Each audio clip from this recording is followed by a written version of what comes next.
My name is Peter Young, and I'm very pleased to be your host today at the 15th event for the Committee 100 Asian American Career Ceilings program. We've done 14 thus far since February of 2020, and we're very pleased to have you here. Before I give a general introduction for this panel, which will be the first hour, I would like to turn this over to Gary Locke, who just a few months ago became the chair of the Committee 100, and I'll turn it over to him to give some welcoming comments. Gary? Thanks a lot, Peter, and welcome everyone to this event. And my understanding is that we've had over a dozen of these career ceilings events started a year ago in February of 2020, thanks to the leadership of Peter Young. And so I want to acknowledge Peter offhand for all the great work, all the prior sessions that have been so well attended, and for putting this one on in particular with, I think we have several hundred people who are in attendance. For those of you who are not familiar with Committee of 100, we were formed over 30 years ago by very esteemed individuals, including I.M. Pei and many other luminaries. And we have a dual mission to really promote the full participation of Chinese Americans in all aspects of American life, but also to promote constructive relations and dialogue between the United States and China. The Committee of 100 Asian American Career Ceilings Initiative is clearly part of that mission, the domestic mission of inclusion and advancing the interests of Chinese Americans here in the United States. Because we obviously know that there are many obstacles that Asian Americans and Chinese Americans have faced over the decades. For example, among the workforce of some 721 companies that are featured in the Fortune 500 ranking, only 25 Chinese Americans have been named to board positions, which represents less than 1% of the total, well below our share of the population. With the, Asian Americans and Chinese Americans make up about 6% of the US population. So our representation on corporate boards has not been commensurate. And of course, I have served in government, both at the state level and the federal government. And clearly we have underrepresentation there as well. So it's hoped that today's event will focus on maybe some creative new ideas that, if implemented, will help enhance the already important efforts that many individuals, many of you in the audience, and many of our panelist members, and as well as organizations and companies and nonprofits have been engaged in. And so I'm really thrilled to welcome everyone to this. And again, thank Peter for convening us. I'm really looking forward to the conversation. We have a very distinguished panel of people from all walks of life. And we're also having this novel tabletop discussion group that I'm kind of a little bit nervous about, but looking forward to and seeing what the really intimate discussions and we'll bring forth at the very end. So I'm looking forward to this event, and C100 is really proud to be a sponsor of this.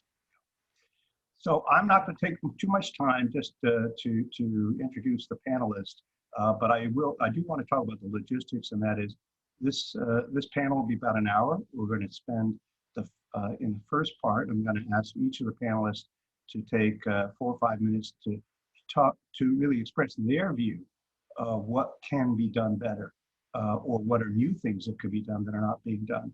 We're very fortunate to have, we're very fortunate to have 5 distinguished panelists. Gary Locke, of course, is a household name as a governor of Washington State, and also as the Commerce Secretary and Ambassador to China. We have 2 well-known academics who've done a tremendous amount of work in the area. Professor Michael Morris, who is at Columbia Business School, who's been part of the team that's done 9 research reports on trying to figure out what this problem is. Jennifer Lee has published many books and done a variety of studies, and particularly focused on the gender issues that, because if you thought it was bad to be Asian American, being an Asian American woman is not much better. Maeley Tom is a prominent legislator and tremendous amount of government experience, and has a lot of things to say about how you train people for politics. And Anna Mock is a partner at Deloitte, but she also happens to be president of Ascent, which is a pioneering organization focused on providing managerial training and opportunities for Asian Americans and Pacific Islanders. So we really have quite an interesting group. I have asked each of them to try to focus on their particular area of expertise. So if their expertise is government, to focus on government, so forth. But we do have a variety here. So what I'm going to do is we'll start. And I think the best and less offensive way is to have people go alphabetically. So we'll start with Gary Locke. And of course, obviously, he knows a lot about government. So Gary? Well, thanks, Peter. And as I said in my opening comments, I think there is a great underrepresentation of Asian Americans and Chinese Americans in American politics. I mean, I think that we have had perhaps an outsized impact in business, science, arts, and academia, which greatly exceeds our numbers. Again, of course, there is that glass ceiling in terms of board positions, but our influence has not really yet extended to politics. And we've had some recent successes, and that's really encouraging, and we have more people running for office. But we need to do even more because, you know, when you look at our national politics, I'm proud to say that under President Obama, we had 3 Asian Americans that were full cabinet secretaries. Eric Shinseki, General Eric Shinseki, who was Secretary of Veterans Affairs, Steve Chu, who was Secretary of Energy, and I was Secretary of Commerce. And we had many Asian Americans who were then deputies and in very, very high positions throughout the government. But when you look at the Congress, the State House, and city halls across America, Asians are seriously underrepresented. We account for almost 6% of the US population, but only 2.8, less than 3% Asian Americans in Congress. California, you think of California where Maeley is from, and she's really had a great influence in terms of the politics of California. Asian Americans make up about, and of course, I don't know what the new 2020 census indicates, but roughly about 17% of the state population, but only 11% at last count make up are Asian Americans in the state legislature, the Senate, and the Assembly. Look at New York City, population of 12% alone in New York City, and yet only 4% of the city council are Asian American. And so I think we really need to focus. If we really care about the issues that affect us, whether it's safety, whether it's employment, whether it's climate change, whether it's healthcare, education, we have a right, indeed a responsibility, to be at the table to help set the policies that affect all of us. Because Asian Americans and Chinese Americans all through the centuries have given their blood, sweat, and tears for this country. We have been integral in creating the prosperity and the dynamism of America. And so we have every right, indeed a responsibility, to be there. So if we care about these issues, we need to be there. And one of the things that I've actually thought is that, you know, just like we have an Emily's list that documents and catalogs all people running for office, Democrat or Republican, we need the same thing for Asian Americans, a central clearinghouse, so that people know who's running, and so that we can all support each other and donate and help out in any way that we can. And of course, with a profile, maybe you'll find out whether or not that candidate has, similar philosophies, but you can then decide on your own whether to support that person.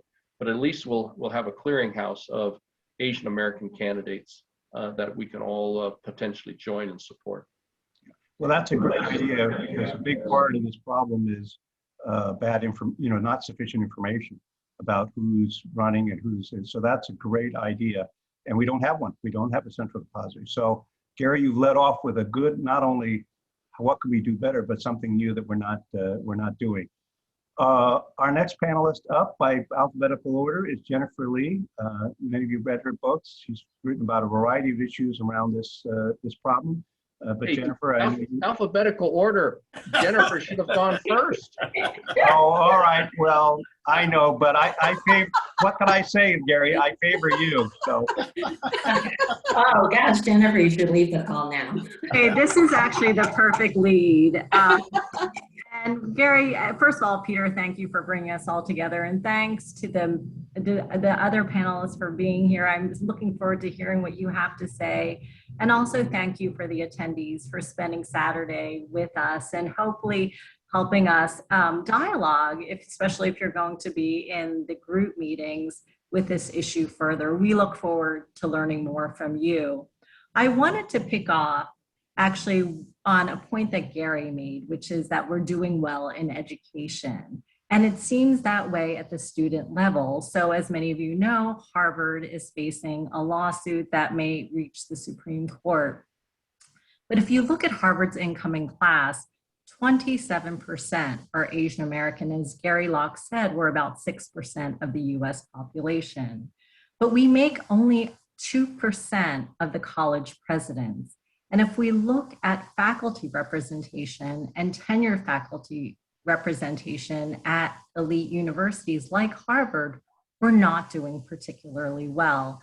Of the tenured faculty, 11% are Asian American, but there's a stark gender divide. So 8% of the 11 are Asian American men, only 3% are Asian American women.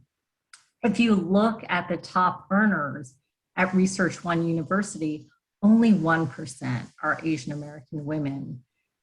So how do we explain this? Some researchers, Cecilia Ridgway and her group at Stanford, have looked at trying to understand how do we explain this intersectional disadvantage. And one of the unique things that they find is that despite the behavior that Asian American women exhibit, we're still not perceived as suitable leaders. So one of the things that sociologists talk about is that there is this tremendous cultural lag in the material realities of what leadership is, and the leadership even before you here on this panel, not to mention Kamala Harris, our first female vice president. But there is still a cultural lag in who we think a leader should look like and whether it's male, whether it's a particular racial background, but Asian American female is not it. So to get to Peter's question about what is to be done, I wanted to talk about 3 different points. What can be done at the organizational level? What can our allies do at the individual level? And what can we as Asian Americans do, Asian American women in particular? One of the things that's fascinating is that there isn't a whole lot of research on the intersectional, unique position of Asian American women in the workplace that focuses on solution-driven approaches. So one of the things I found is work, and I'm going to extrapolate from what I have been able to find.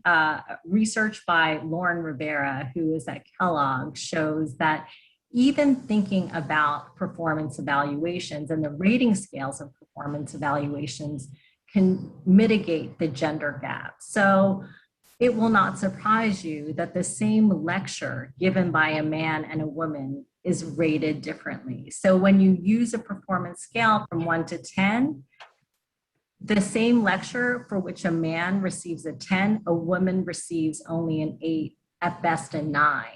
Asian American women, you can imagine that her study did include Asian American women, but I imagine that we'd even receive lower ratings.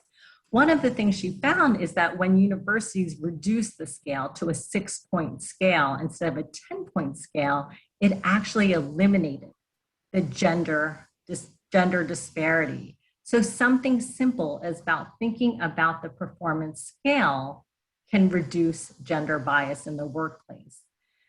One of the other things that's important to recognize about this particular study is that we think that evaluations and metrics of evaluations are bias-free. But if we think about the biases that are actually implicit in our metrics of evaluation, that's one way to reduce bias.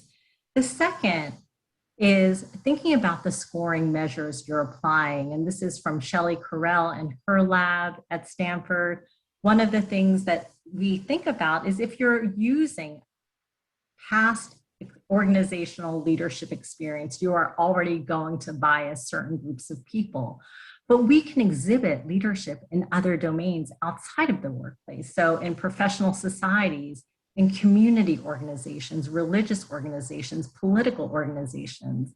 So when we widen our idea of what leadership looks like and how we exhibit leadership, we can take in experience, but not disadvantage those who might not have had the opportunity to exhibit leadership in the workplace. Jennifer, you got 1 more minute before we. I will be quick. I will be quick. And this is the other thing. I'm glad you're saying this, because as allies, what can you do? Not interrupt women. And so, except if you're the moderator and you only have 5 minutes, then I'm allowed. I'm just joking. Well, that is my next point, actually, Peter, which is that we have different communication styles and we shouldn't privilege the loudest in the room. As allies, you cannot interrupt women. Peter is an example because he's a moderator, but when Asian American women are speaking, allow them to speak. And when they have an idea, give them credit for that idea before following up. This is what you as an ally can do. What can Asian American women do? One, seek your allies. You have many allies you'll find across racial and ethnic groups, across gender. Find those allies. Also find your mentors and your role models, and they needn't look like you to be effective. The last thing I'll say, because I know Peter's dying to cut me off, is to don't internalize these stereotypes about you. Do not believe because you don't find leaders that look like you, you're unfit for leadership. And I realize I have one more point, which is to lift as you climb. So as you become higher in the ranks, become the mentor that you wish you had.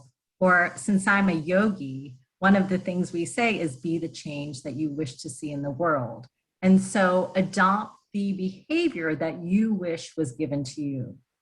Okay, great. Thank you very much, Jennifer. By the way, I will tell you, although everyone says that Asian American women are not as aggressive, at least the ones that seem to surround me at home seem to be particularly aggressive. So I'm not experiencing that personally. Anna Moss, I'll turn it over to you. Thank you, Peter. And like others, thank you all for joining us. And Jennifer's comments and how she interacted with Peter reminds me of why I love Jennifer so, and also why I'm so pleased to be on the panel today with some of my fellow C100 members, but also in the audience with so many friends. Gary and Jennifer touched on multiple things, and so I won't repeat some of them, but maybe I'll take a step back on just reflections that I've had in not only my own career, but the work we're doing at Ascent and with C100 around the Asian American experience in the workplace. For those of you that don't know Ascent, we're a career life cycle organization. So it's very much predicated on this model of what Jennifer mentioned, one generation in the workforce supporting the other and helping each other develop and advance, all the way from students to corporate board members. So that, we believe, as Jennifer referenced, is a very critical component of how people of color and women can really advance. If we don't support each other, it's not going to happen. I can't expect someone else to help me and help the community if I don't help myself. In that context, I've given a lot of thought about why is this issue so unknown? And I think part of it is we don't accept, and the community doesn't accept, that Asian Americans aren't doing as well as others. We question it all the time because there is the perception we are doing very well. That is tied to the model minority myth. That is tied to some of the numbers because we have so many going into universities, especially Ivy League. We have so many entering into the workforce. So relative to other groups, it's easy to believe we are doing very well. Yet, when you look at how do you define well and doing well and what parity looks like, one of the issues is we have to change the lens of what is parity for us. We, as a nation, tend to look at representation and parity against the concept of general census data, general population. Even some of the statistics that Gary threw out earlier said, you know, Asian Americans and Chinese Americans are a certain percentage in the single digits, right, around 7% of the US population. So that mindset actually permeates into the workplace as companies evaluate. So if I say, okay, general population, 7% Asian Americans, professional workforce of Asian Americans at companies are in around 13%. Asian Americans are doing super well, right? You're more than double in my company of that. But is that the right measure of success? I would say no. The right measure when you look at companies and you look at what would be parity for us is not against general population, but against what is the professional workforce. And that's what a lot of the work we are doing is focused on. And every day, all the way from talking to reporters, talking to CEOs, I'm trying to redirect that mindset. Because as long as we have that mindset that Asian American success is measured against the general census or general population, or representation of general population, at least in the workplace, we will always say we are doing well, or we're doing much better than others. And actually that's not true. So Gary mentioned some of the corporate board statistics, and research has shown that in Fortune 1000 companies, and so these are the biggest companies, right, of the world that are US headquartered, we are only 4.4% of corporate board seats, of the total corporate board seats. There's roughly 7,000 corporate board seats. 4.4% of that are represented by Asian Americans. So on the surface, 4.4% compared to 7%, not so bad. But guess what? Our representation of workforce in many of those companies is actually, say, a tech company, 30–40% of their workforce are APIs. So is 4.4%, should that be measured against general population or against the professional workforce? So we have been challenging people to really shift the thinking. Now that's really hard because most company systems are set up to look at parity differently than what we are trying to change for our community. So that's the second thing. Acknowledge there's an issue, change your lens of parity and what that looks like. And when you change that lens, you will see very quickly the steep decline in Asian Americans relative to available pool in the higher ranks of companies, now in corporate boards. Again, the corporate board stats, the 4.4% doesn't even tell the whole story. Of those Fortune 1000 companies, almost 72% don't even have at least one Asian American on their board. Anna, I'll give you to be equally fair, I'll give you the 1 minute warning. And actually, Gary was very short, so I didn't have to tell him this. But I would like, in your last minute, how do you change? We get the problem that the perception of model America, whatever, but how do you change perception? And because it's a big problem and it's across a lot of people, right? Yeah, well, Asian Americans ourselves have to push for that advocacy to change. We have to tell that story. We have to be armed with that information, and the information is there. We don't need to study it in the way to know that it's an issue. So as Asian Americans, we have to accept that and tell our employers that it is an issue and we want change. Yeah. The other thing, just quickly building on what Jennifer said around allyship, is we have to change our minds that this is not about us fighting for crumbs with our fellow Black and Brown colleagues. It's us increasing the pie for all. And lastly, Peter, I can't resist your point about us, these set of women here on this call being aggressive. No one says aggressive has to be a trait of leadership. Well, I was just joking. And those, no, I know. No. I'm not picking on you. I'm just saying. And those of you who know my wife and two sisters would totally agree with me. I'm just saying, and I'm saying that because I want to build on Jennifer's point around we have to change our lens of what does a leader look like. But I also think, but we're going to turn over to Professor Morris, but I also think the problem is we have to do things on an individual basis, but we have to, as a group, have some activity. And otherwise, we're never going to change the overall perception if we just do it on an individual basis. And that's one of the things I want everyone to think about when we go further in this. How do we do it not just on an individual basis, which is important, but how do we galvanize a larger group to change perception? Because quite frankly, as Anna, you say, the other ethnic groups are doing a hell of a lot better job on many, many fronts than we are. But they're not doing it on an individual basis alone. They're doing it as an ethnic group. So our next one is Professor Michael Morris, who's a professor at Columbia Business School. He has the privilege of being the only non-Asian in this group. So he's not going to talk from personal experience, but he's done some wonderful research. And he's going to talk a little bit, particularly around things that can be done on an organizational basis. Thanks a lot, Peter, and thanks to everyone and to the audience. I will not presume to speak about the Asian American experience, but as a researcher who looks at Asian Americans and Asian cultures, as well as many other cultures, I'll just try to speak on behalf of some of the research findings.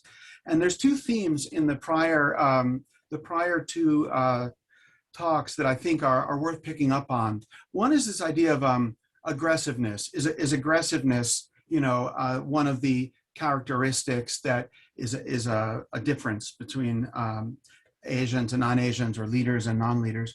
And then a second theme is the standard of comparison. How do we know if Asians are doing well enough or not well enough? Who should we be comparing them to? And I'm a cultural psychologist, and I teach at a business school, and I've done decades of research on individual behavior and organizational behavior. But a recent study that Peter referenced was a study that I did with a student named Jackson Liu, who's now at MIT. And we did about 10 studies. And the twist in our study was that we sort of disaggregated Asian Americans. And in particular, we looked at the two big groups of East Asians and South Asians. And we looked at, very objective measures of leadership, controlling for everything under the sun, and we had a population of CEOs, we had a population of middle managers, and we have populations of MBA students. So we have people at all different levels.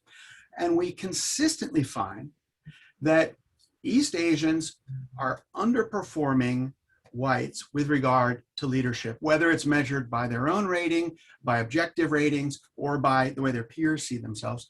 But South Asians are overperforming whites. And when we look at measures of prejudice, prejudice against South Asians is stronger in terms of general prejudice. Now, what did seem to be characteristic of East Asians and explanatory? Well, it wasn't aggressiveness. It was something more specific. It was verbal assertiveness, which is like your willingness to debate something in public and hold your ground, your proclivity to engage in, political speeches.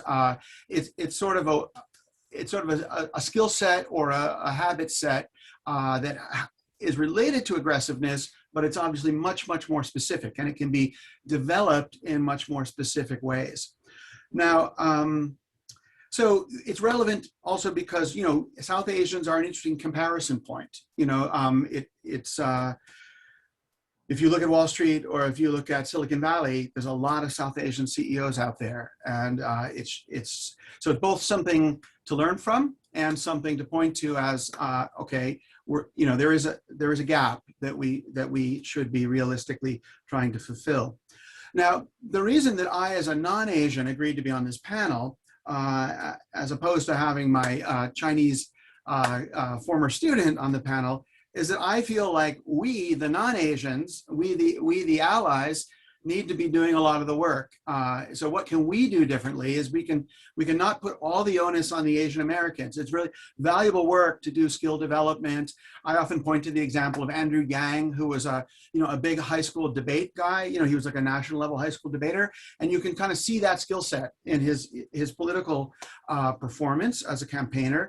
And so there are some things you can do in terms of Asians developing their skill set, but there are things that coworkers and allies can do, such as, the same sorts of things that women do on behalf of each other. So women in organizations, they will advocate on behalf of other women and make sure that other women get credit for their ideas and that other women don't get interrupted. And when the woman is defending herself or promoting herself, she's at risk of being seen as pushy. But if a woman is promoting someone else, that tends to work better. And I think the same is true for Asians, East Asians.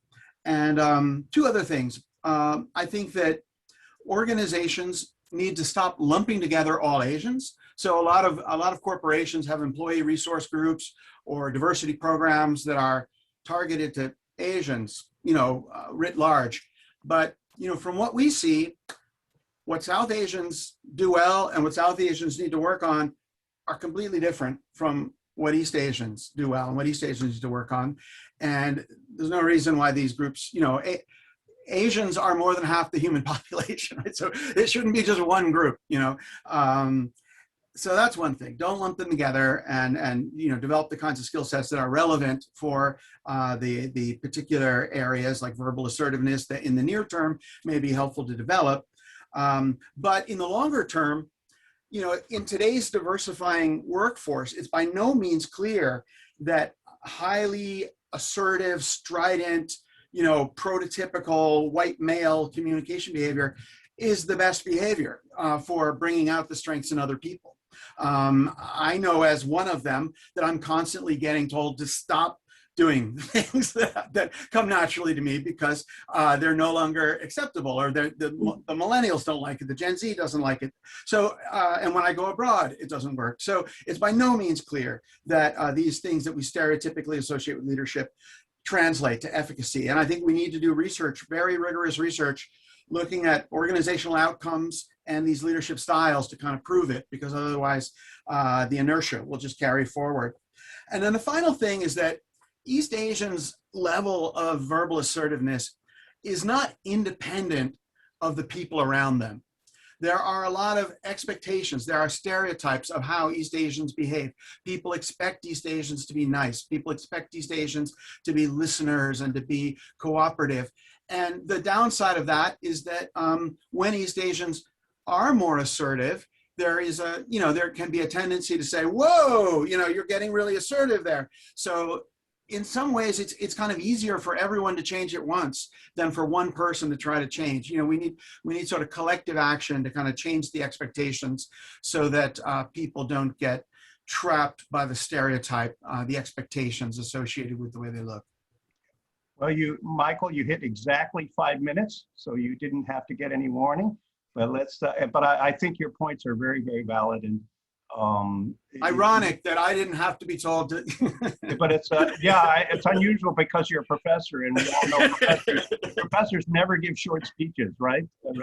But well done. But I think it is intriguing what you're saying, and in fact, one of the issues is there's a catch-22, which is if you don't have a lot of people in leadership, then you don't have Asian Americans in leadership who can reach down. So you got to convince people who are not Asian, who are at the top, to try to help the Asian Americans below, because otherwise it's a very slow process, right? And I think that's part of it. So we'll turn it over to Maeley Tom, who has a different perspective, one I really like. We chatted the other day, so I'm sure you're going to enjoy some of her thoughts about what we can do. Well, in government, and the glass ceilings of government always relates to governing roles with regards to their presidents or governors and elected officials on down. I have to say there is some positive movement with Asians in every sub-ethnic background group breaking glass ceilings during every election cycle. We just had the first Filipino attorney general and 2 Korean women who entered Congress. I mean, so we're breaking glass ceilings all the time. But I also agree with Gary. when you compare our population numbers to our numbers of elected representation, we're still lagging far behind. Gary will tell you, and who's broken many glass ceilings himself, that the gamesmanship of getting elected or appointed really requires skills and relationships within the political infrastructure that many of our API candidates lack. And especially during my era, where there are very few mentors or resources available for our candidates compared to other candidates who had some institutional advantages from caucuses or political institutions who groom, who develop a pipeline, who fund and galvanize support for their candidates.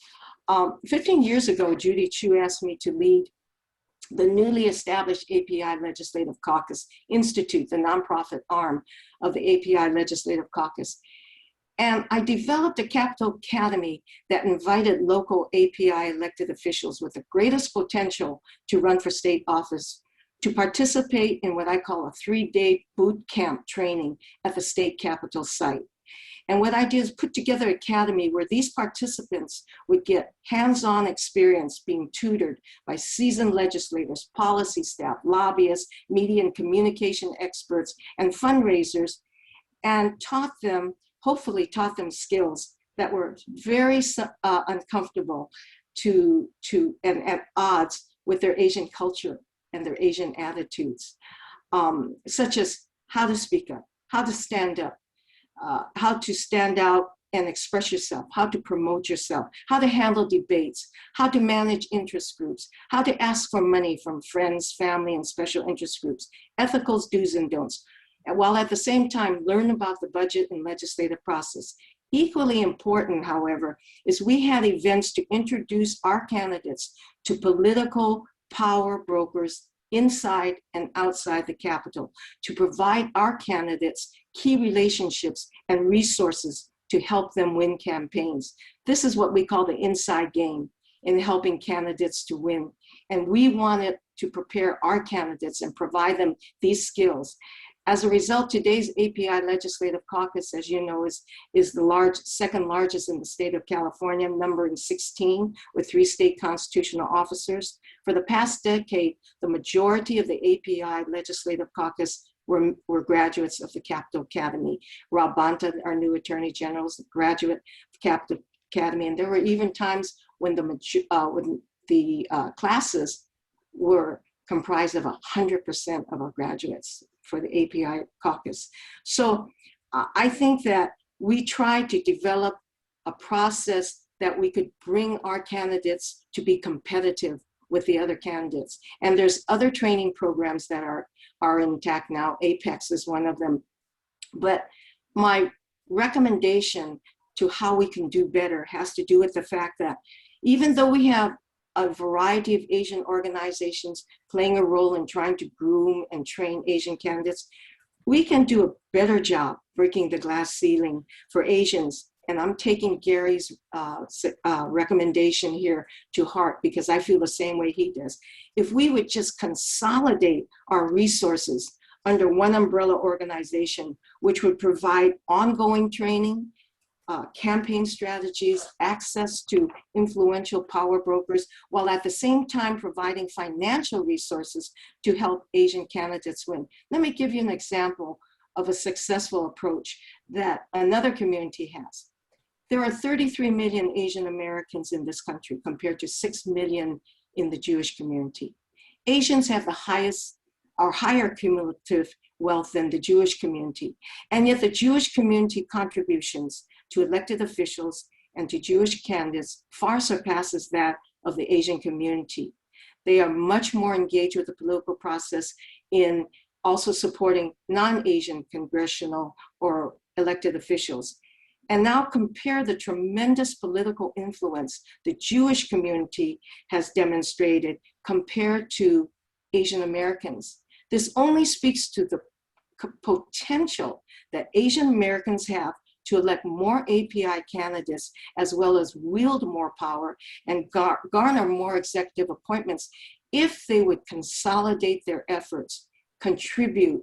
Asians seem to have some reluctance to contribute to to political campaigns Yeah. compared to other groups. And I think that's been a hindrance. I have to say this though, with a caveat, I do understand that Asians are hindered by not being a monolithic group. And 40 years in politics, I have yet to find an answer how we can overcome this division and unite under one group, because I do know that if we do, it would definitely make a difference in helping to elect more API candidates. And let me end with an example of what the South Asians are doing that Michael discussed. The South Asians have an API Victory Fund that's led, that provides raising huge amounts of money for not only South Asians, but for non-Asian congressional members. So they're forming allies to help them promote South Asian candidates and South Asians for appointments. They made huge contributions to the Obama campaign and started really rising in terms of getting numbers of executives appointed to key positions.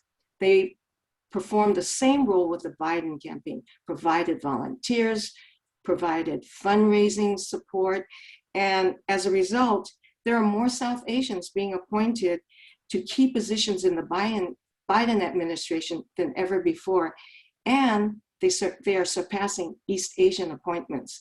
So this is a good example how coordinated and a consolidated effort can really help Asian Americans break the glass ceiling much more successfully in government. So you're really saying that we really have to have a bigger organized and a national program, like the program you were talking about was just a California program for educating. By the way, you might want to apply that education to existing members of Congress and Senate. Some of them might benefit from the training also. But I think an overall observation, if you look across a lot of the different groups that are trying to deal with this issue, it's still quite relatively fragmented, right? Yes. And I think your point is we need to galvanize resources, but do things on not just a local scale, or state scale, but on a broader scale. And that's clearly the case. I mean, I think there's a phrase that says punching above your weight, right? I think Asian Americans on this issue, we're punching below our weight, right? Yet there are other groups, whether it's Jewish Americans or who are punching above their weight. We need to punch above our weight if we're going to be able to make progress, right? And if only Asian Americans would realize their potential, really. When you look at the Jewish community, there's no excuse for Asian Americans to be lagging behind. Yeah. Well, it's very interesting because just out of the 5 panelists, each of you have had at least one or more interesting ideas or approaches that are not being taken, which is terrific. I mean, that's the purpose of this event today. And so that is terrific. But any thought though on, I mean, I think the interesting thing is we did win the battle of getting people into colleges on a representative basis. I mean, Gary and I went to a college where they only admitted 15 students out of 1,200 every year for 10 years until someone complained about it and Asian Americans and changed. But that was a battle from 30 years ago. We have a different battle today. So how do we, on a big picture point of view, and this is a question to any of the panelists, how do we attack the sort of the organizational way in which the Asian Americans as a group are trying to deal with this issue? And I think it's highlighted by a number of you saying, yeah, there are efforts, but they're all on individual, fragmented, or niche areas, right? That's my perception. And this is open to anyone. I think, Peter, you mentioned the word fragmented, and Maeley talked a little bit about examples of fragmentation. I think as a collective community, whether East Asian, South Asian, Pacific Islanders, we should recognize the benefit of coming together. I really believe sometimes we're a little bit schizophrenic about whether we are a monolith or whether we should be recognized for each individual subgroup. But the reality is, I believe both in politics and in corporate life, there is strength and power in numbers. Now, just because we come together as a collective, whether it's nonprofits coming together and joining forces in terms of what we focus on and deciding, right, who's going to lead on what, or as people in companies, it doesn't mean we have to lose the perspective that we are different. I think that is the difference we see between the communities. If you look at the Jewish community, they're not all the same. No, absolutely. They're Yet very they diverse. know when to come together to create a common voice. If you look at the Black communities, Blacks are as diverse as us. They're no more a monolith than we are. Yet for certain things, they know how to combine those voices and work together versus saying, I am so different than you, and I deserve this and you deserve that. I think that is a really difficult issue for us. Yeah. And you know, that's exactly the point that a number of you are making, which is, you know, you can lump different groups together, but no matter what you talk about, whether it's Jewish or Latino, whatever, they're actually all quite diverse. The difference is how they organize as a group. That's the difference. I want to give one example of this image thing, Anna, for example, that you brought up, the model minority issue. Well, you know something? One good example from one industry that was really hated in the 80s was the plastics industry. And at that time, everyone's accusing them of polluting and so forth. And they were trying to do things on an individual basis to try to recycle plastic, so forth. But they said, you know, we're never going to win the image thing if that's all we do. We also need to help people understand the benefit of plastics. So those of you might remember, they launched as a group. All the plastics companies together contributed in, and they did an advertising campaign just to point out how much we depended on plastics in order for our everyday lives. And there was a famous ad where there was a woman or a man and their family in a kitchen, and they said, let's take everything that's made of plastic out of this room. And literally there was nothing left of the kitchen at the end. And that was very successful. It did not get them off the hook regarding recycling plastics, but at least it balanced the view of the general population that in fact plastics weren't just all evil, right? And I think we similarly have to do something to help people understand the contributions and things that the Asian community has done, like some of the work that Committee 100 is doing, with some of the work that we've done in terms of helping people understand what contributions are being made by Asian Americans. So that's part of the issue, right, Anna, which is how do you get some traction in the overall public image, right? Public and also recognize as all APIs, we are all, whether you call plague or burden, with this perception we are perpetual foreigners. Mm-hmm. We are all outsiders in that perspective.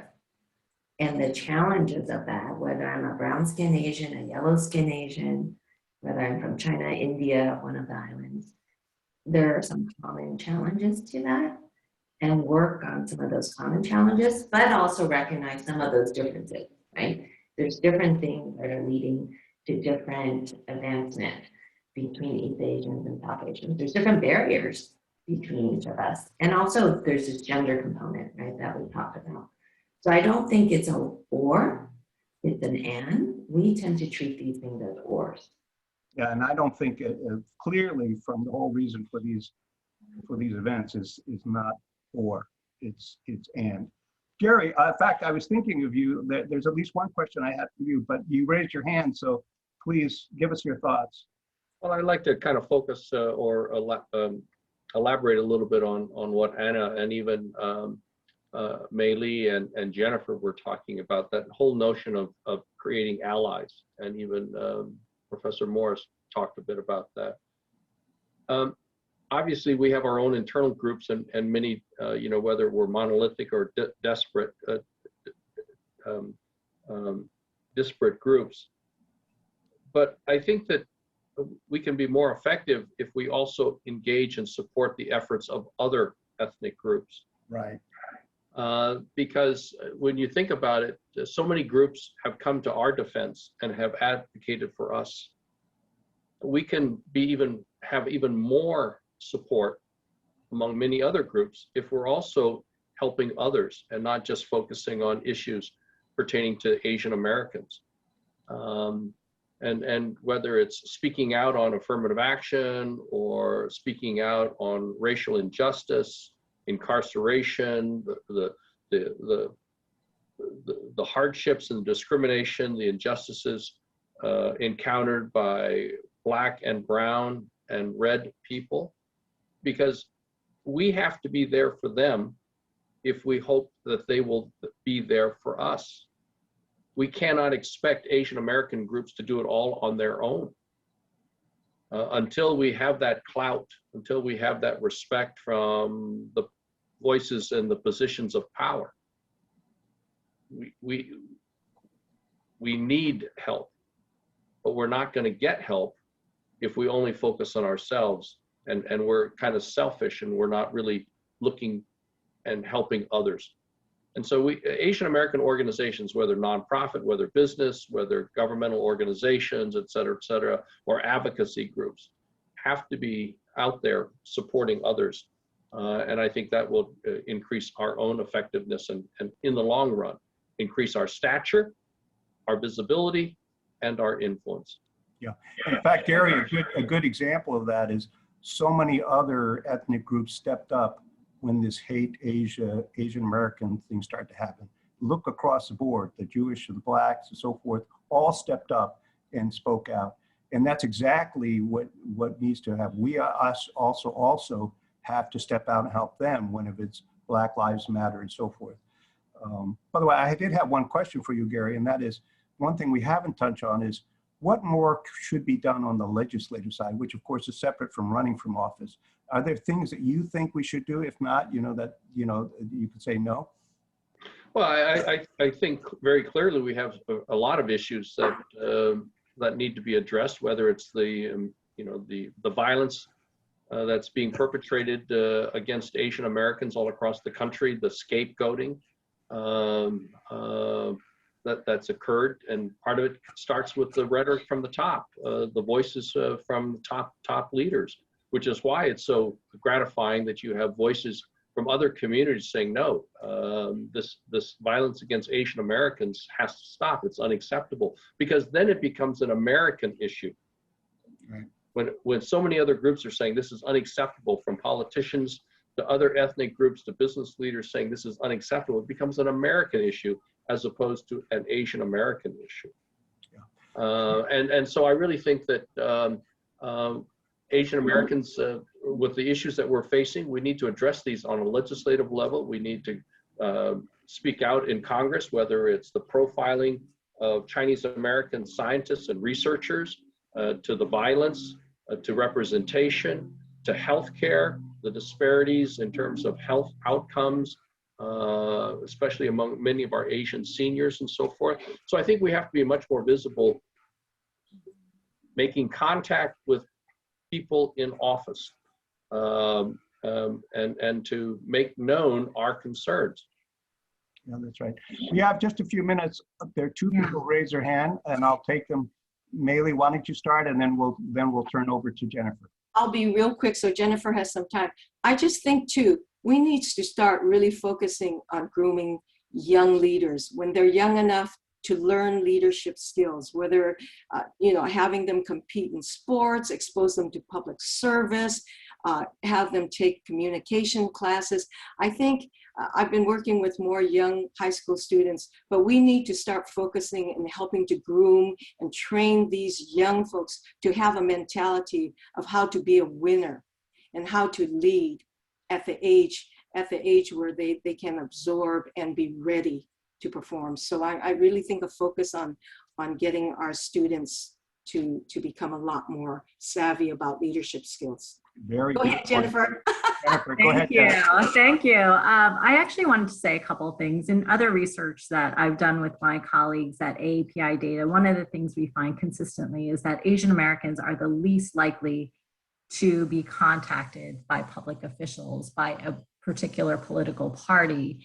So while we're talking about the things that we as Asian Americans can do the onus is also on political parties and elected officials to reach out to us, and also the grassroots efforts. When we look at what happened in Georgia and how politically engaged Asian Americans were, that was working across racial and ethnic groups to get certain kinds of outcomes that we are all celebrating now.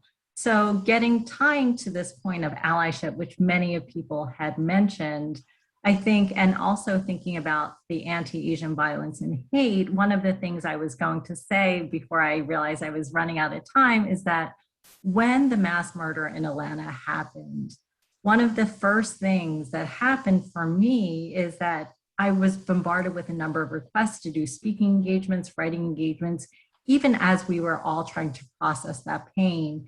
It was my African-American female colleagues who reached out to me first, one, to check how I was doing, and two, to help me navigate this really uncharted terrain for me. So when I say think about allyship, the allies come in many different forms, and they may not look like you. I've learned tremendously from them, and getting to a point that both Anna made and Gary made and a number of other people made is that we can't think of this as just an individual effort or even just an Asian American or AAPI effort. It's really joining forces with other groups and sticking up for them when they are marching for Black Lives Matter, for police brutality. We have to be just as vocal about that kind of racial injustice as we are about the racial injustice that we experience. Yeah. Well, we've run out of time, but we've had some really wonderful comments, and I want to thank all of you, the panelists, for some very interesting insights. And also, I think the diversity of this panel was very helpful because you come at it from different points of view. So this is being recorded. So if you want to watch it, you want to binge watch it and watch it over and over again, it's going to be on the Committee 100 website. Or if you just really, really want your husband or wife to watch as well, it'll be available.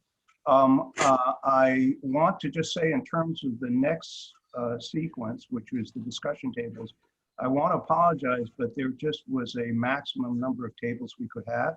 So we had a maximum of 125 seats. And sadly, but also excitingly, all those seats were sold out in the first 6 hours when we sent out a notice. So I want to apologize to those of you who couldn't get in, but we appreciate your presence here.